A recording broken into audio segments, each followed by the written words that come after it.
노후에는 수십억짜리 부동산을 가지고 있는 것보다 현금화해서 꾸준히 지속적인 현금 흐름이 만들어지는 게 훨씬 낫다라고 얘기하죠. 어딘가에 가서 일할 수 있어서 임금에 대한 대가로 200만 원을 번다. 되게 좋은 모습이죠. 부동산도 그냥 소유만 하고 있는 부동산이 아니라 월세가 나오는, 임대료가 나오는 그런 부동산이면 괜찮다라는 겁니다. 예를 들어서 임대료로 100만 원, 200만 원, 300만 원 나온다. 그러면 괜찮죠.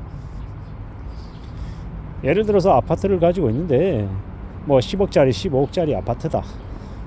주택연금을 가입해서 그 아파트를 통해서 연금화해서 지속적인 현금 흐름을 만들어낼 수 있다라고 하면 그 부동산은 나름의 가치가 있는 거다라는 겁니다. 그런데 그런 부동산을 가지고 있어도 지속적인 현금 흐름을 만들어낼 수 있음에도 불구하고 그런 걸 선택하지 않는 사람들도 있더라는 겁니다. 그죠? 소유한 것만으로, 보유한 것만으로도 충분하다라고 생각하는 것 같습니다. 되려 그 부동산을 등에 짊어지고 그 부동산을 어떻게 활용하지 않는 사람들, 그런 사람들에게는 부동산이 뭐가 그렇게 의미가 있을까라는 생각이 드는 거죠. 그러다 보니까 이제 극단적으로 얘기할 때 수십억짜리 부동산 가지고 있는 것보다 현금 흐름을 200만 원이든 300만 원이든 꾸준하게 만들어내는 게 훨씬 더 낫다라고 이야기하죠. 실제로 부동산을 수십억짜리를 가지고 있는 사람이라고 하면 그걸 나름 이렇게 활용할 수 있는 능력도 있지 않을까라고 생각합니다. 그런 이제 활용할 수 있는 여지가 있음에도 불구하고 그걸 움켜쥐고 손해보는 것 같아서 그걸 활용 안 하려고 하는 사람에게는 그냥 짐덩어리가 될 수도 있겠다라고 보면 될 것 같습니다. 이 발상의 전환이 필요한데 저 같은 이렇게 나름 그래도 한 중년 정도 되는 사람들은 발상의 전환이 가능한데 좀 더 나이가 많으신 장년들은 그것 또한 이렇게 받아들이기가 어려우신 분들이 분명히 있더라는 거죠. 사람들마다 생각하는 게 제각각 다르기 때문에 내 손에 쥐고 있는 걸 활용할 수 있는데도 불구하고 그러지 못하는 사람들도 있더라는 이야기가 좀 하고 싶었던 거고, 그리고 내가 비록 안정적인 주거, 그러니까 자가로 이 부동산을 가지고 있지 않다 하더라도 월세를 내면서 혹은 전세로 살면서도 주거 비용을 부담하면서도 나름 그래도 꾸준하게 살아갈 수 있는 이 생활비 플러스 좀 여윳돈까지 같이 가지고 있다라고 하면 그래도 사는 게 무난하더라는 겁니다. 꼭 비싼 주거 비용을 부담하며 살 필요가 있겠냐라는 겁니다. 각자의 처지, 각자의 상황에 맞춰서 자기의 분수에 따라서 움직여가면 그러면 삶이 휘둘리지 않고 나름 그래도 안정적인 상태로 지속이 될 수 있다라고 보는 겁니다. 무엇보다도 여기에 이제 기본적인 전제 조건은 건강해야 되고 또 꾸준히 이제 현금 흐름을 만들어낼 수 있어야 된다라는 거겠죠. 노동소득이 되었건 부동산 월세가 되었건 주식 배당금이 되었건 채권 이자가 되었건 무엇이 되어도 괜찮으니 자기가 잘할 수 있는 부분에 대해서 선택을 하고 거기에 맞게끔 이제 현금 흐름을 만들어내는 게 좋지 않을까라고 생각하는 겁니다. 그렇게 생각하고 살아가면 나름 많은 길이 열릴 거라고 생각합니다. 그러니 그에 걸맞게 지내보자라고 말하고 싶은 거죠. 우리가 살아가며 경험하며 이뤄낼 수 있는 것들이 생각보다 많더라. 그리고 우리가 발상을 조금만 이렇게 다르게만 해도 충분히 여지가 생긴다라고 생각합니다. 그러니 좀 차근차근 뭔가를 만들어 나가면 좋을 것 같습니다. 우리가 살아가는 지금의 시대, 지금의 상황, 지금의 모습 속에서 우리가 뭔가를 좀 잘 만들어 가보자고. 뭔가를 좋게 생각하고 뭔가를 또 나쁘게 생각하고 나름 또 그것 또한 선입관일 수도 있겠다라는 겁니다.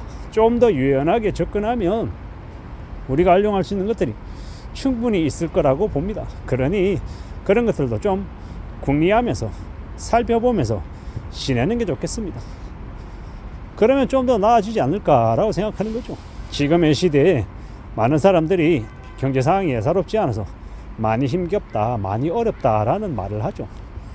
그런데 어렵다, 힘들다라고 얘기하는데 과연 내가 얼마나 좀 유연하게 열린 마음으로 다른 새로운 것을 받아들이려고 애썼는지 이런 것도 한 번쯤은 생각해 볼 필요가 있는 것 같습니다. 물론 유연하게 그저거나라고 해서 뭐 함부로 뭔가에 배팅을 하고 투자를 과도하게 하라는 얘기는 절대 아닙니다. 공부하자는 얘기죠. 공부하고 배워서 그러한 것들을 체크해 나가다 보면, 그러다 보면 뭔가 좀 그래도 만들어지지 않을까, 다듬어지지 않을까라고 생각하는 거죠. 그런 생각으로, 그런 각오로 지내보는 게 좋을 것 같다라는 겁니다. 누가 뭐라 해도 우리는 부지런히 무던히 하나씩 둘씩 뭔가를 만들어 나가는 게 좋죠. 그리고 우리가 원하는 대로 뭔가 이루어지지 않았을 때 플랜 B, 플랜 C, 플랜 D 대안을 만들어 놓는 것도 좋을 것 같다라는 겁니다. 그저 우리가 모든 걸 다 할 수도 없는 거고, 하겠다라고 하고 예상은 했지만 결과값이 생각과 다르게 올라갈 수 있다라는 거. 그래서 어떻게 하는 게 좋습니까? 뭔가를 좀 만들어내고 대응을 하고 대비하고 이러는 것들도 필요하겠다라고 생각합니다. 우직하게 마음먹고 하나씩 둘씩 채워나가고 만들어가고 다듬어가면 좋을 것 같습니다. 그저 무조건 된다라고 생각하는 건 어리석은 모습이고요. 될 거라고 예상하고 움직이지만 안 되었을 때 어떻게 할 건지에 대한 대응, 대비 이런 것도 같이 살펴보는 게 필요할 것 같습니다. 우리는 언제든 우리에게 주어져 있는 상황, 여건들을 잘 헤아려보고 움직일 필요가 있겠습니다.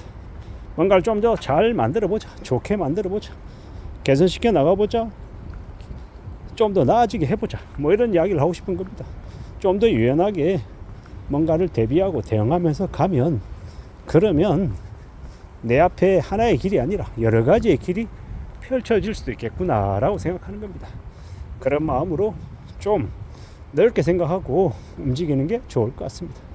그렇게 지내면 꽤나 많은 가능성, 많은 길이 생길 수 있겠다라고 보는 거죠. 누구에게나 살아가는 삶은 녹록지 않고 예사롭지 않고 힘겨울 수도 있고 어려울 수도 있죠. 하지만 그런 것들을 잘 좀 헤아리면서 전진하는 것도 필요하겠습니다. 누가 뭐라 해도 우직하게 하나씩 둘씩 만들어 가다 보면 결국에는 또 뭔가가 이루어지기도 하더라는 겁니다. 그러니 차근차근 하나씩 둘씩 만들어 가보자 라고 말하고 싶은 거죠.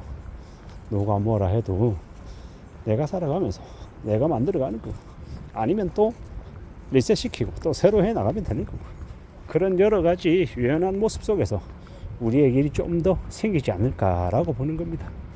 그런 마음으로 지내면 좀 더 우리가 뭔가를 만들어가며 할 수 있는 것들이 좀 더 그래도 늘어나지 않을까라고 생각하는 거죠.